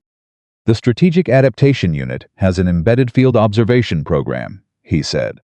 "Officers who work alongside unit analysts in active exercises, providing operational perspective on the command dynamics being documented. The program has 4 slots currently." Brooks was very still. "One of those slots opened last month," Pierce said. "The program director has been looking for a field coordination candidate with the right observational profile." He didn't say anything more. He just let the room hold what he had said and waited for Brooks to process it. Brooks thought about Claire Morgan packing her folder. He thought about the 12-degree rotation, He thought about the secondary holding position that had been prepared before anyone accepted that a secondary holding position would be needed. He thought about sittings in the field coordinations room 2 hours ago, writing 4 paragraphs in a report section he had never used extensively before, and knowing as he wrote them that they were the most accurate. "Most important thing he had filed in 3 years, sir," he said. "I'd like to be considered." Pierce nodded. "I'll make the recommendation today." At 1,700, a group of approximately 40 soldiers from various field units gathered in the main operations common area of Fort Raven Creek. It was not an organized gathering. There had been no announcement, no scheduled event. It had assembled the way things assemble in military environments, when something has happened that people are still trying to understand, and the understanding requires proximity to other people who were also there. They had all been there, in various positions, field units, monitoring stations, logistics teams, communication arrays. They had all watched the tactical feeds update through the day. They had all heard, through the specific military osmosis of rumor and confirmation and partial information, the shape of what had happened in the command tent. Not all of it. Nobody outside the tent and the debrief had all of it. But enough. A sergeant named Carla Vega, who had been running a forward communication relay for the Eastern units and had heard the name Claire Morgan passed through 3 different channels before noon, was sitting at a table with 2 other NCOs when she said, "The part I keep coming back to is that she knew, before the exercise started. She had the whole thing worked out." The NCO across from her, a staff sergeant named Martin Cho, said she had it worked out, and he laughed at her. "And she stayed anyway," Vega said. Cho was quiet for a moment. "My company commander, last deployment, used to say, the bravest thing you can do in a briefing room isn't to volunteer for the dangerous mission. It's to say the thing everyone else in the room already knows, but won't say." Vega nodded. "She said it. She said it to an admiral."